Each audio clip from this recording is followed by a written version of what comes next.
என்ன மித்ரா, அந்த பையனுக்கு ஃபோன் பண்ணியா இல்லையா? நீனா தானே கேட்ட இன்னைக்கு வர சொல்லவான்னு. சரி வர சொல்லு அப்படின்னு சொன்னேன். இப்போ பார்த்தா அந்த பையன் ஆளையும் காணும் அட்ரஸையும் காணும். நான் வெளியில் போக வேண்டியது இருந்துச்சு. அவன் வருவானுக்காக இருந்தேன். என்ன இப்படி இருக்கேன் அந்த பையன்? இப்போவே இப்படி பண்ணுறேன். இவனுக்கெல்லாம் பொண்ணை எப்படி நம்பி கல்யாணம் பண்ணி வைக்கிறது? நீ ஃபோன் பண்ணி கேட்டியா இல்லையா? ஆண்டி, சும்மா என் மேலே கோவப்பட்டுக்கிட்டு இருக்காதீங்க. நான் ஃபோன் பண்ணி கேட்டுட்டு தான் வரேன். எல்லாம் அந்த அங்கிள் பார்த்த வேலை தான். சும்மா என்னை போட்டு திட்டிக்கிட்டே இருக்கீங்க, என்ன நடந்துச்சுன்னே தெரியாமல். என்ன மித்ரா சொல்கிற? அவர் என்ன பண்ணார்? அவர் வாட்டுக்க வெளியில் செவனேன்னு செடிக்கு தண்ணி பாய்ச்சிக்கிட்டு இருந்தார். அவர் வாட்டுக்க தானே இருக்கார். நீ சொன்ன பையன் வரல, அதுக்கு ஏன் அவர் இது பண்ணுற? நீங்கள் வேற ஆண்டி, எதுவுமே தெரியாமல் சும்மா ஏதாச்சும் சொல்லிக்கிட்டே இருப்பீங்க. என்னை திட்டுறதுக்கு ஆள் இல்லைன்னு நினச்சேன். இப்போ நீங்கள் ஆரம்பிச்சிட்டிங்களோ? அந்த பையன் வந்தேன், இந்த அங்கிள் பார்த்த வேலை தான், வீட்டில் யாரும் இல்லைன்னு சொல்லி அனுப்பிச்சி விட்டுட்டாராம். இப்போ தான் அந்த பையன் ஃபோன் பண்ணி திட்டுனேன். பாவம், ரொம்ப ஃபீல் பண்ணேன். வர சொல்லிவிட்டு இப்படியா பண்ணுவீங்க அப்படின்னு. இந்த மனுஷன் நம்ம இப்படி பண்ணாரு, எதுக்கு இப்படி பண்ணாரு? பிள்ளைக்கு ஒரு நல்லது நடக்கும்போது பேசாம தானே இருக்கணும். இவர் சும்மா இருக்க மாட்டார். எல்லாம் அந்த ஸ்வேதா பார்த்த வேலையாக தான் இருக்கும். அப்பாட்ட நான் அப்புறம் சொல்லிட்டு போயிட்டா பார்த்தியா? இவர் அவர் வேலையை பார்க்குறாரு. பிள்ளைக்கு உதவி பண்ணுறாராம். எதில் உதவி பண்ணுறாருன்னு பாரு. நல்ல இடமா வந்திருக்கே, நம்மளும் சேர்த்து தள்ளி விட்டுருவோம் அப்படிங்கிறதெல்லாம் இல்லை. பிள்ளையோட சேர்ந்துக்கிட்டு விரட்டி விடுறாரா? இதுக்கு தான் ஆண்டி, அங்கள்கிட்ட எல்லாம் சொல்லாதீங்க, ஏதாச்சும் வேலையை சொல்லி வெளியில் அனுப்பிச்சுட்ருங்கன்னு சொன்னேன். நீங்கள் கேட்டிங்களா? அப்புறம் ஒன்றுமே பண்ண மாட்டார் அப்படி இப்படின்னு சொன்னீங்க. இப்போ பார்த்தீங்களா என்ன நடந்திருக்குன்னு? வீட்டுக்குள்ளே கூட வரவில்லை. நம்ம வீட்டுக்குள்ளே தானே இருக்கோம். யாருமே இல்லைன்னு சொல்லி அனுப்பிச்சி விட்ருக்காரு. இரு, அந்த மனுஷன் வரட்டும், நாக்கு பிடுங்குற மாதிரி நல்ல கேள்வி கேட்குறேன். என்ன சாந்தி, யாரையோ திட்டிக்கிட்டே இருக்க மாதிரி இருக்கு? என்ன இல்லை? ஆமாம், உங்களை திட்டலை. நீங்கள் பண்ண வேலைக்கு உங்களை திட்டாமல் இருப்பான்னு வேறு நினச்சிங்களா? எதுக்கு இப்படி பண்ணீங்க? நான் என்ன பண்ணேன்? செடிக்கெல்லாம் தண்ணி பாய்ச்சிட்டு வரேன். நீ என்ன அதை பண்ண மாட்டேங்கிற? நானாச்சும் பண்ணுறேன். இது பெரிய தப்பா? சும்மா பேச்சை மாற்றாதீங்க. நான் எதுக்கு திட்டம்னு உங்களுக்கு தெரியும். எதுக்கு அந்த பையனை விரட்டி விட்டீங்க? நான் காலையிலே சொன்னல, ஸ்வேதாவை பொண்ணு பார்க்க தான் வரேன் அப்படின்னு. சொல்லியும் வீட்டில் ஆளிலே சொல்லி அனுப்பிச்சி வச்சுருக்கீங்க. நாங்கள் உள்ளே தானே இருந்தோம். நீங்கள் வெளியில் இருக்கீங்களே, வந்தால் உள்ளே அனுப்பிங்கன்னு நம்பி உள்ளே இருந்தால் இப்படி தான் பண்ணுவீங்களா? பொண்ணு வாழ்க்கையை பற்றி கொஞ்சம் கூட கவலையே இல்லை. யாருக்கு கவலை இல்லை? எனக்கா? எனக்கு கவலை இருக்க தான் அந்த பையனை வெளியில் அனுப்பிச்சிட்டேன். என்னடி அவன் பிள்ளையா? முடிவெட்ட கூட காசு இல்லாமல் இப்படி வளர்த்துக்கிட்டு திரிகிறேன். அவனா பணக்காரன் சொல்லி நம்பிக்கிட்டு இருக்க. அவள் என்ன சொன்னாலும் நீ நம்புவ போலையே. உனக்குன்னு கொஞ்சம் கூட புத்தியே இல்லையாடு? அவன் ஆளும் மண்டையும் அவனை பார்த்தாலே பணக்கார மாதிரி தோணாது. இவனை போய் பணக்காரன் அப்படி இப்படின்னு மாப்பிள்ளை வேற. என்னத்த சொல்கிறது? அங்கிள், அந்த பையன் பணக்கார பையன்தான். ஸ்டைலுக்கு முடி வச்சுருக்கேன். இப்போ உள்ள பசங்களாம் அப்படி தான் வைக்கிறாங்க. இங்கே பாரு மித்ரா, நான் என் பொண்டாட்டிக்கிட்ட பேசிக்கிட்டு இருக்கேன். நீ ஏன் இப்போ குறுக்க வர? உனக்கு இந்த வீட்டுக்கு என்ன சம்மந்தம்? முதல்ல என் பொண்ணுக்கு எதுக்கு நீ மாப்பிள்ளை பார்க்குற? அன்றைக்கி நீ சொல்லும் போதே சப்புன்னு ஒன்று விட்டுருந்தா நீ அடங்கியிருப்ப. என் மருமக போனாலே அவள் உன்னை பல்லார்னு 2 விட்டுட்டு போயிருந்தா நீ அடங்கி ஒடுங்கி இருந்திருப்ப. யாருமே உன் மேலே கை வைக்காமல் இருக்கோம்ல, அது எங்கள் நல்ல கோணம். அதனால நீ தப்பிச்சுக்கிட்டே போகிற. அதையே அட்வான்டேஜாக எடுத்துக்கிட்டு எல்லா விஷயத்துலையும் மூக்கு நுழைக்கிற வேலை வச்சுக்காத. இப்போ எதுக்குங்க மித்ரா மேலே கோவத்தை காட்டுறீங்க? அவன் என்ன தப்பாக சொல்லிட்டா? எல்லா பசங்களும் அப்படி தானே வச்சுருக்காங்க. அதை தானே சொன்னான். அதுக்கே அவன் மேலே காணுன்னு விழுகிறிய? பொண்ணு வாழ்க்கை நல்லா இருக்கட்டுமே, நல்ல பையனாக இருக்கக்காண்டி சொன்னா. இது பெரிய தப்பா? இது பெரிய கொலை குத்தமா? பெத்தவங்க நம்ம உயிரோட தானே இருக்கோம், நமக்கு பார்க்க தெரியாதா? அப்படி இல்லைங்க, நல்ல பையனாக இருக்கே அப்படின்னு தான் சொன்னான். மற்றபடிலாம் இல்லை. நம்ம 2 பேரும் உசுரோடு தான் இருக்கோம், நல்லா தான் இருக்கோம். இருந்தாலும் நல்ல பையனாக இருப்பான்ல. பேசி பார்த்தா தானே தெரியும். முகத்தை பார்த்தோன்னு தெரிஞ்சிடுமா? இப்படி வெளியில் அனுப்பிச்சிட்டீங்களேங்க. என்னடி நீனு அவளோட சேர்ந்து உன் புத்தியும் மழுங்கி போச்சா? கொஞ்சமாச்சு யோசிச்சு பழைக்க. 4 இடம் பார்த்து ஊருக்குள்ள எல்லாரையும் விசாரிச்சு பண்ணி வச்சாலே ஏமாத்தி போடுறாங்க. இதில் எவனே தெரியாது. இவ ஒருத்தி சொன்னதை நம்பி பண்ணி வைக்கலான்னு முடிவு பண்ணுறீ. உனக்கெல்லாம் கொஞ்சம் கூட அறிவுங்கிறதே இல்லை. நான் உசுரோட தானே இருக்கேன். நான் இருக்கிற வரைக்கும் என் பொண்ணுக்கு எப்படிப்பட்ட மாப்பிள்ளை வரணும்னு எனக்கு தெரியும். நீங்கள் எதுவும் அதில் தலையிடாதீங்க. இல்லை நான் செத்துட்ட முடிவு பண்ணிட்டேன்னா நீனே பார்த்துக்க. என்னங்க சாதாரண விஷயத்துக்கு இப்படி பேசிட்டு இருக்கீங்க? உங்களுக்கு பிடிக்கலன்னா விடுங்க. என்ன இது? நம்ம எவ்வளோ ட்ரெயின் பண்ணி வச்சுருந்தோம் இந்த ஆண்டியை. இந்த அங்கிள் பார்த்தா ஒரு வார்த்தை சொல்லி ஆஃப் பண்ணிட்டாரே. நம்ம பிளான் எல்லாம் இப்போ அவ்வளோதானா? நான் தான் இப்படி கார்த்தியை கல்யாணம் முடிக்க முடியாமல் இப்படி திடீரென்னா என் தம்பிக்கும் அதே நிலைமையா? என் மேலே கொஞ்சமாச்சும் உனக்கு பாசம் இருந்துச்சுன்னா நான் சொல்கிறத கேளு. எனக்கு எது பிடிக்குதோ அதை செய், சரியா? சும்மா அவள் பின்னாடியே சுற்றிக்கிட்டு திரியிறத முதல்ல நிப்பாட்டு. அவள் எது சொன்னாலும் தலையாட்டி பொம்மை மாதிரி தலையாட்ட வேண்டியது. சாப்பாடு செஞ்சீங்களா இல்லையா? 2 பேருக்கும் கூடி கூடி நின்று யார் குடியை கெடுக்கலான்னு பிளான் பண்ணுறதே பொழப்பா போச்சு. மனுஷன் பட்னியாக இருப்பாரு, சாப்பாடு செய்வோம். ஏதாச்சும் இருக்கா? ஒன்றும் இல்லை. எனக்கு இந்த பசிக்குது. என் மருமக இருந்தா காலையில் டிஃபனு, மதியம் லஞ்சு, சாம்பார், கூட்டு, பொரியல், ஈவினிங் ஏதாச்சும் பச்சி வடை அது இதுன்னு சுட்டு தருவா. நைட்டு சப்பாத்தி போட்டு தருவா. இப்போ எல்லாம் தலைகீழாக மாறி போச்சு. எல்லாம் கேட்டு கேட்டு வாங்கி சாப்பிட வேண்டியதாக இருக்குது. கேட்டு வாங்கி சாப்பிட்றோமே, அதுவும் நல்லாவா இருக்குது? வாயிலே வைக்க முடியல. பசி கொடுமை, திங்க வேண்டியதாக இருக்குது. நல்லா மூக்கு முட்டை சாப்பிட்டு விட்டு இப்போ பாரு ஒழுங்காவே சாப்பிடலைங்கிறாரு. ஆத்தாடியோ, என்னதே நம்ம நல்லா செஞ்சு போட்டாலும் மருமக மருமக மருமக தான். அப்படி என்னதே செஞ்சாலோ அவ. இப்போ ஏதாவது செஞ்சு எடுத்துகிட்டு வருவீங்களா இல்லையா? பச்சை மாவு இருக்கு, மித்ராவை சுட்டு எடுத்து வர சொல்கிறேன், நீங்கள் போங்க. வீட்டு வேலை பச்சை போயிட்டா இந்த ஆண்டி போட்டு கொடுக்க வேண்டியதானே. எப்போ பார்த்தாலும் நம்மளே வேலை வாங்குது. சரி, நம்ம இந்த வேலை பார்க்குறதுக்குன்னு இந்த குடும்பத்துக்கு வந்து மாட்டியிருக்கோம். என்ன மித்ரா இப்படி மச நின்றுக்கிட்டே இருக்க? போ, அந்த மனுஷன் தான் பச்சை கேட்குறாருல, போ. அது இருக்கட்டும் ஆண்டி, அங்கிள் என்ன இப்படி பேசிட்டு போகிறாங்க? நீங்களும் சரின்னு சொல்லிட்டீங்க. அப்போ அந்த பையன் வேணாமா? இருடி, இன்னும் 2 நாள் ஆகட்டும், நான் பேசி புரிய வைக்கிறேன். அவர் எப்படி பேசுகிறாரு பார்த்தியா? லூசுத்தனமா. அவர் அப்படி தான் பேசுவார். அவரை நான் சமாளிச்சுக்கிறேன். முதல்ல அந்த பையன்கிட்ட பேசு. ஏதாச்சும் தப்பாக நினச்சிக்க போகிறேன். நம்ம நல்ல நேரமோ என்னமோ நான் பேசிட்டேன். அவன் ஸ்வேதாவை தான் கட்டினா கட்டுவேன் அப்படின்னு சொல்லிட்டேன். நம்ம பொண்ணை அவ்வளோ பிடிச்சிருக்கான். அதனால் எங்கேயும் போக மாட்டேன். நீங்கள் ஒன்றும் கவலைப்படாதீங்க. நல்ல வேலைடி, இப்போ தான் எனக்கு உசே வருது. வந்த அதிர்ஷ்டத்தை தட்டி கழிச்சிட்டு இருக்காரு. என்ன மனுஷனோ, அதிர்ஷ்டம் வந்து அதை அப்படியே கப்புன்னு பிடிச்சிக்கிறது இல்லை. எப்பாச்சும் ஒரு தடவை வரும். அது வந்து கதவு தட்டும் போது டமார்னு கதவையாக சாத்திக்கிறது. சரி விடுங்க ஆண்டி, நீங்களும் அங்களோட சேர்ந்து வேணான்னு சொல்லுவீங்களோன்னு நினச்சேன். நல்ல வேலை. நான் அப்படிலாம் சொல்லுவேனாடி? காசுடி, காசு தாண்டி எல்லாம். காசுதே இந்த உலகத்தில் ஒருத்தன் யாருங்கிறதே முடிவு பண்ணும். அதெல்லாம் நான் விட்டு கொடுக்கவே மாட்டேன்டி. யாரை வேணாலும் விட்டு கொடுப்பேன். யாருக்காகவும் பணத்தெல்லாம் நான் விட்டு கொடுக்க மாட்டேன். சரி, நீ போ, சூடாக பச்சி போட்டு அப்படியே தேங்காய் சட்னி அரைச்சிரு. அந்த மனுஷனுக்கு பிடிக்கும். 2 நாளாக சாப்பாட்டை கொடுத்து கரெக்ட் பண்ணால் கொஞ்சம் ஒத்துக்கின்றார். வேறு என்ன ஆண்டி பண்ணுறது? தலையெழுத்து செஞ்சு தான் ஆகணும்.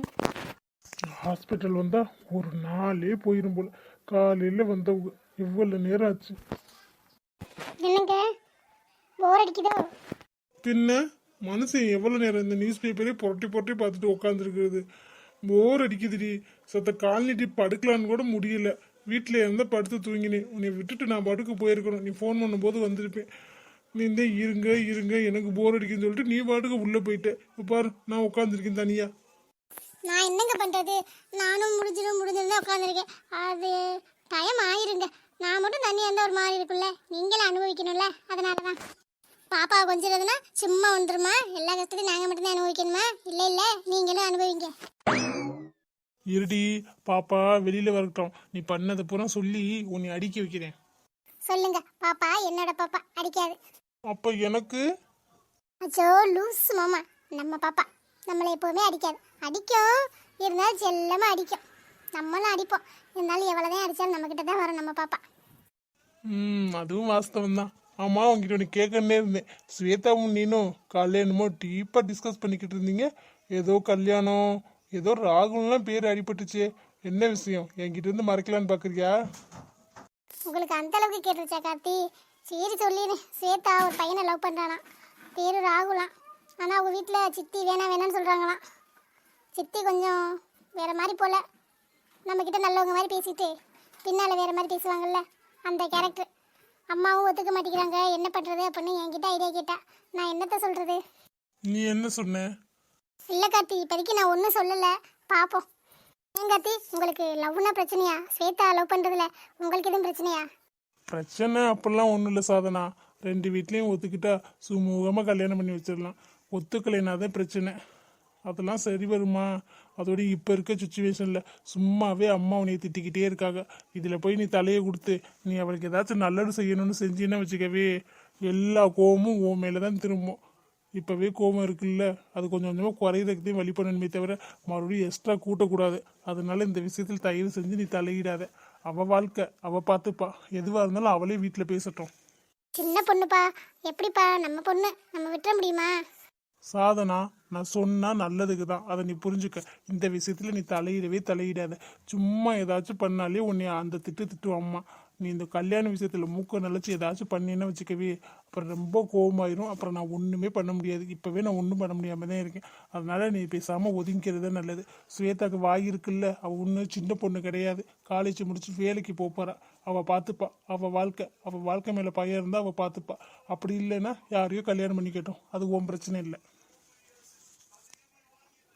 நான் சொல்கிறத சொல்லிட்டேன். மறுபடியும் அவன் லவ்வுக்கு ஹெல்ப் பண்ணுறேன் அப்படி இப்படின்னு உள்ளே போய் பிரச்சனையில் மாட்டிக்கிட்ட, அப்புறம் நான் உன்கிட்ட பேசவே மாட்டேன். சரியா? நான் போய் பைக் எடுத்துக்கிட்டு இருக்கேன், வா. என்ன கார்த்தி இப்படி சொல்லிட்டு போறாரு? இப்போ என்ன பண்றது? ஸ்வேதா வேற நம்மளை நம்பி இருக்கோம் சொல்றா. அவளையும் விட்டு கொடுக்க முடியல. கார்த்தி சொல்றது ஒரு விதத்துல கரெக்டு தான். சும்மாவே அத்தை எப்படான்னு இருக்காங்க. இந்த விஷயம் மட்டும் தெரிஞ்சிச்சுன்னா இதை சாக்கா வச்சே நம்மளை அனுப்பிச்சாலும் அனுப்பிச்சிருவாங்க. சொல்ல முடியாது. ஸ்வேதாவை நினைச்சாலும் பாவமா இருக்கு. நம்ம என்னதான் பண்றது? இந்த கார்த்தியாச்சும் பொறுப்பெடுத்து ஏதாச்சும் பண்ணலாம்ல. அவரும் கலந்துக்கிறாரு. ஒரு அண்ணனா அவருக்கு கொஞ்சம் கூட பொறுப்புங்கிறதே இல்லை. ஸ்வேதாட்ட போய் எப்படி நான் உனக்கு ஹெல்ப் பண்ண முடியாதுன்னு சொல்றது? பண்ணலாம். கார்த்திக்கு தெரியாம பண்ணலாம். தெரியவா போது? தெரிஞ்சாலும் பார்த்துக்கலாம். கார்த்தி இருக்கார்ல, எப்படி இருந்தாலும் நமக்கு சப்போர்ட் பண்ணுவார். ஒருவேளை கார்த்தி சொல்ற மாதிரி நம்ம கூட பேசாம இருந்துட்டா என்ன பண்றது? அங்கிட்டும் முடியல, இங்கிட்டும் முடியல. என்ன பண்றதுன்னே தெரியலப்பா. என்ன மீரா செல்லக்குட்டி, இவ்வளவு தூரம் அந்த மாமனை தேடியே வந்துட்ட? சொல்லியிருந்தா ஒரு எட்டு சொல்லியிருந்தீன்னா சட்டு புட்டுன்னு கிளம்பி வந்திருப்பல்ல. உனக்கு எதுக்கு செல்லக்குட்டி இவ்வளோ அலைச்சல்? இப்படியே அலைஞ்சின்னா அப்புறம் மாமா மாதிரி நீரும் கருப்பாக போயிடுவேன். 2 பேரில் யாராச்சும் ஒரு ஆள் வெள்ளையாக இருந்தால் தானே நம்ம குழந்தையும் வெள்ளையாக பிறக்கும். நம்ம குழந்தையும் கருப்பாக பிறந்தா நல்லா இருக்குமா சொல்லு? கிழிச்சடா ஒரே கிளியா கருவாப்பையில. ஃபோன் அடிச்சா எடுக்கிறதே இல்லை. ஃபோனை என்னதான் பண்ணி வச்சிருப்ப? சைலண்டில் போட்டு வைப்பியோ? நீ என்ன டெரரிஸ்ட்டு எப்போ பார்த்தாலும் சைலண்டில் போட்டு நம்ம ஃபோன் பண்ணுறது யாருக்கும் தெரியக்கூடாதுன்னு வச்சுருப்பாங்க. நீ ஏன் அப்படியே பண்ணுற? ஃபோன் சவுண்டே வர மாட்டேங்குது. டெரரிஸ்டில் சேர்ந்தவனா உன்னை போலீஸில் பிடிச்சி கொடுக்கவா? அடியே, எனக்கு எதிரி வேற எங்கேயும் இல்லடி. என் கூடயே தாண்டி சுத்தி வந்துக்கிட்டு இருக்கு. அது தெரியாம நான் நடமாட்டிக்கிட்டு இருக்கேன். ஃபோன் சைலண்ட்ல போட்டா தீவிரவாதி ஆயிடுவேனா? ஏன்டி இப்படி பேசுற? ஆஃபீஸில் இருக்கும்போது சைலண்ட்ல போடுறது, அதை வந்து எடுக்கிறதே இல்லடி. அப்படியே விட்டுறது, அப்படியே பழக்கமா போச்சு. அதுக்கு டெரரிஸ்ட் ஸ்டேஜுக்கு கொண்டு போற. எதுக்கு செல்லக்குட்டி ஃபோன் அடிச்ச? 2 பேரும் வெளியில போகலான்னா? சரி போலாமே. ஆமாம், இவங்க கூட எப்போ பார்த்தாலும் வெளியில் போய்கிட்டே இருக்காங்க. எங்களுக்கு வேறு வேலை வெட்டியில் பாருங்கள். திஷ்டி சுற்றி போட சொல்லலாமேன்னு சொல்கிறதுக்கு தான் அடித்தேன், எடுக்கலை. அதான் நேர்லேயே வந்துட்டேன். கிறிஸ்டியா எதுக்கு? ஓ, என்னை ரொம்ப கண்ணு வச்சிட்டியா? நீ தெரியும்டி, நீ இப்படி என்னை பார்த்துக்கிட்டே இருக்கும் போதே தெரியும் நீ சைட் அடிச்சுக்கிட்டே திரிவாயணும். ரொம்ப ஆசை தான். பின்ன எதுக்கு ஜெயலக்குட்டி கேட்குற? வேற யார் சைட் அடிச்சிருப்பாங்க? ஓ, நேற்று காலேஜ் வந்தல நீ விடுறதுக்கு. காலேஜ் கேர்ள்ஸ்லாம் சைட் அடிச்சிட்டாங்களா? அதுக்கு தானே வரவிட மாட்டேங்கிற. மனசில் நல்ல ஆசை தான். பார்க்க ஆனால் கருவாப்பாய மாதிரி தான்டா இருக்க. ஆனால் பொண்ணுங்கள்லாம் ஒன்னே தான்டா பார்க்குறாங்க. இந்த கருப்பில் என்னடா ரகசியத்தை மலைச்சி வச்சுருக்க? சிகப்பாக வெள்ளைன்னு கூட திரியிறாங்க எங்கள் காலேஜ்லலாம். அவங்களெல்லாம் ஒரு பொண்ணுக்கு திரும்பி பார்க்க மாட்டேங்கிறாங்க. உன்னைய பார்த்தா பிடிச்சிருக்குறங்கிறாளுங்க. கலையாக இருக்கியாமே, அதான் திஷ்டி சுற்றி போடுவாயின்னு ஃபோன் அடித்தேன். இந்த எடுக்கலை. சுற்றி போட்டுரு மறந்துடாம. கண்ணு பட்டுற போகுது, அப்புறம் மூஞ்சி பூரா பருவாக வந்துடும். இதில் என்ன செல்லக்குட்டி இருக்கு? அழகு இருந்தால் ரசிக்க வேண்டியதானே. நான் அழகாக பிறந்து போட்டேன், அது என்ன ஏன் தப்பா? ஃபேன்ஸ் கூட்டம் தாங்க முடியல. ஒன்லி கேர்ள்ஸ் ஃபேன்ஸ் தான். அழகா பிறந்தது என்னோட தப்பா சொல்லு? என்ன செல்லக்குட்டி, நான் வாட்டுக்கு கேட்டுக்கிட்டே இருக்கேன், அமைதியாக இருக்க. ஓ, எல்லா பிள்ளைங்களும் சைட் அடிக்கிறாங்களே, நம்ம மாமனை நம்மளும் அடிப்போன்னு மெய் மருந்து பார்த்துக்கிட்டே இருக்கியா? பாருடி செல்லக்குட்டி, உனக்கு இல்லாத உரிமையா? இப்போ பார்த்துட்டு கொஞ்சம் மிச்ச வை. கல்யாணத்துக்கு அப்புறம் நீ தானே பார்க்க போற. அப்புறம் போர் அடிச்சுட்டு சொல்லிடாம. இந்த ஃபேன்ஸ் தொல்லை தாங்க முடியலப்பா. நான் அழகா பிறந்தது எவ்வளோ பெரிய தப்பு. கடவுள் அப்படி படைச்சு போட்டாரு. நல்ல மூடில் இருந்துருப்பாரு போல. என்ன கலர் தான் கொஞ்சம் டார்க்காக ஊற்றி போட்டார், அப்படிதான். மற்றபடி ஒன்றும் பிரச்சனை இல்லை. கொஞ்சம் கலராக பிறந்தோன்னு வச்சுக்க. இதை விட லைட்டாக கலராக இருந்தால் போதும், உலக அழகியே என் பின்னாடி சுற்றிருப்பாங்க. கருவாப்பையா இருந்தாலும் உனக்கு ரொம்ப ஓவர்டா. தெரியாதனமாக வந்து உங்ககிட்ட சொல்லிப்பட்டேன். காலேஜில் பிள்ளைய பூரா உன்னை பார்த்தாங்க, உன்னை கேட்குறாங்கன்னு. அதுதான் நான் பண்ண பெரிய தப்பு. உனக்கு திருஷ்டி சுற்றி போகணுன்னு வந்தேன் பாரு, என்னை சொல்லணும் கருவாப்பையிலே. மாமன் அழகா இருந்தா உனக்கு பெருமை தானடி. எதுக்குன்னு தெரியல. புருஷன் அழகாக இருந்தால் பொண்ணுங்களுக்கு பிடிக்காது. நான் மட்டும்தான் பார்க்கணும். அழகா இல்லைனாலும் பரவாயில்ல, இருங்க உங்கள் மூஞ்சியில் ஆசிட்டை வாங்கி ஊற்றுறேன். மீரா செல்லக்குட்டி, ஏன் ஏன் இப்படி வைலண்ட் ஆகுறீங்க? இதெல்லாம் தப்புமா. கடவுள் கொடுத்தது எனக்கு நிறையா கொடுத்துட்டாரு. நீ வெள்ளை தோளுதேன், இருந்தாலும் நீ அதுக்கெல்லாம் லாய்க்கு இல்லை. அந்த பொறாமையில் இப்படிலாம் பண்ணக்கூடாது சரியா? மாமனை சைட் அடிச்சா உனக்கு பெருமைதான். அவ்வளோ பெரிய அழகனை கல்யாணம் பண்ணிக்க போற, அதை நினச்சி பெருமைப்பட்டுக்க சரியா? திஷ்டிலாம் சுற்றி பட வேணாம். பொண்ணுங்க பார்க்குறது தானே, அதெல்லாம் கண்ணு படாது. அதெல்லாம் நல்லா இருக்கும், இன்னொன்று அழகாவே. சரியா செல்லக்குட்டி? நீ எப்படி பேசுடா. ஒரு நாள் இல்லை ஒரு நாள் ஆசிட்டை வாங்கியாச்சு வச்சு மூஞ்சிலே ஊத்துறேன் பாருடா. அப்புறம் என்ன பண்ணுறேன்னு பார்க்க. தப்பு மீரா, இது ரொம்ப தப்பு. பொண்ணுங்கள்லாம் இப்படி பண்ணவே கூடாது சரியா? போம்மா, வீட்டுக்கு போய் பேசாமல் தூங்கு. அழகு இல்லைன்னா ஃபீல் பண்ணக்கூடாது, அதெல்லாம் தானாக வரணும்.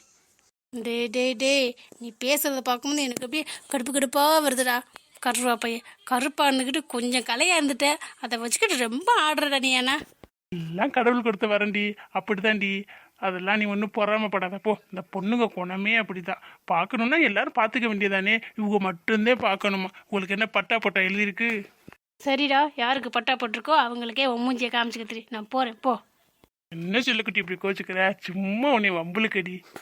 இப்போ பார்த்தாலும் நம்ம சண்டை போட்டுக்கிட்டே இருக்குன்னு நினைப்பீங்களா? ஆமாம், எப்போ பார்த்தாலும் ரொமான்ஸ் பண்ணிக்கிட்டே இருந்தா நல்லாவா இருக்கு? சண்டை போட்டால் தாண்டி சுவாரஸ்யமாக இருக்கும். அதுவே சண்டை போட்டு 2 நாள் பிடிச்சிருந்தோம்னு வச்சுக்கவே, அது தனி ஃபீலிங்டி, சூப்பராக இருக்கும். நான் உன்னையே நினச்சிட்டு இருப்பேன், நீ என்னையே நினச்சிக்கிட்டு இருப்ப. அதுக்கு ரொம்ப சந்தோஷமாக இருக்குமோ, நினச்சிக்கிட்டே இருப்போம்ல, அது ஒரு ஃபீலிங்காக இருக்கும், நல்லாயிருக்கும். உனக்கு இன்னும் தெரியல அதை பற்றி. தெரிஞ்சுக்கலாம். சரி, டைம் ஆச்சுல்ல, வீட்டுக்கு போ. ஆமாம்ல, வீட்டுக்கு போகணும்ல, இங்கே இருந்துடவா? எனக்கு ஒன்றும் பிரச்சனை இல்லைப்பா, எனக்கு ஓகே தான். நீ இருக்கிறதுனா எனக்கு ஒரு பிரச்சனையும் இல்லை. நைட்டு நல்லா நிம்மதியாக இருப்பேன். ஆனால் ஏதாச்சும் தப்பு தண்டாயிடுச்சுன்னா என்னை சொல்லக்கூடாது, அதுக்கு நான் பொறுப்பு இல்லை. அதுக்கு ஓகேனா நீ தாராளமாக இருந்துக்க. இன்னைக்கு பட்டன் டெய்லி கூட இருந்துக்க. என்ன மீராக்குட்டி, ஓகேவா? எது நடந்தாலும் என்னை கேட்கக்கூடாது, நான் பொறுப்பு இல்லை. சரியான கேடி பயடா. ஆனா நீ ஆமாம், கல்யாணம் ஆகாத வயசு பையன், நம்ம கட்டிக்க போகிற பொண்ணு நம்ம கூட கல்யாணத்துக்கு முன்னாடி இருக்கிறோம்னு சொல்லுது. கட்டிக்க போகிற பொண்ணு தானே, ஏதாச்சும் தப்பு தண்டை பண்ணணும்னு பண்ணிட்டா என் மனசுக்கு தப்பாக தெரியாது, உனக்கு தப்பாக தெரிஞ்சா அதுக்கு நான் பொறுப்பாக முடியாதுப்பா. நான் சொல்கிறத சொல்லிட்டேன், நான் சொல்லாமலாம் இல்லை, சொல்லிட்டேன். அதுக்கப்புறம் உன் இஷ்டம். நம்ம பொண்டாட்டி நம்ம கூடவே இருந்தா சும்மா இருக்க முடியுமா? வர வர நீ ஓவரா தாண்டா பேசுற. கல்யாணம் மட்டும் ஆகட்டும், அதுக்கப்புறம் இருக்கு அடி செம்மத்தியே வாங்க வாங்கிட்டேன். உன்கிட்ட அடி வாங்குறதுக்கெல்லாம் கொடுத்து வச்சிருக்கிறேன்டி. ஒரு அடி அடிச்சின்னா ஒரு கிஸ் தருவேன். ஏய், நீ வர வர ரொம்ப பேசுற. நான் போறேன். நான் இப்போ வந்தது தப்பா போச்சு. சாம்பிளுக்கு வேணா ஒரு அடி அடிச்சு பாருவேன், எப்படி கிஸ் கொடுக்குறேன்னு பார்க்கலாம். ஆமா, நீ பேசுறது சரியில்லை. நான் போறது தான் கரெக்டா இருக்கும். நான் கிளம்புறேன். என்னடி, ஒரே ஒரு தடவை சாம்பிள் பார்க்கலாம்டி, எப்படி? அதெல்லாம் ஒன்று வேணாம், சாம்பிள் வேணாம், ஒன்று வேணாம். அது நடக்கும்போது பார்த்துக்கலாம். இப்போ நான் போகிறேன், எனக்கு டைம் ஆச்சு. சரி போ, வீட்டுக்குள்ளே ஒருத்தவங்களை ஒழிச்சு வச்சிருக்கேன் ஃப்ரிட்ஜுக்குள்ளே, அவங்கள வச்சு சாம்பிள் பார்த்துக்கிறேன். நீனா அந்த அளவுக்கு ஒர்த்து இல்லைப்பா கருவாப்பையிலே. நீ சும்மா இப்படி வாயால் வடை சுடலாம், அந்த அளவுக்குலாம் நீ ஒர்த்து இல்லை. வரட்டா? என்ன இவ பொசுக்குன்னு இப்படி சொல்லிட்டு போயிட்டா? எவ்வளோ பில்ட கொடுத்து எப்படி கஷ்டப்பட்டு டைலாக்லாம் பேசினேன், ஒரே வாரத்தில் ஒருத்தலையும் சொல்லிட்டு போயிட்டாலே. நம்ம ஒருத்தர் இல்லையா? காமிக்கிறேன் இவளுக்கு யார்.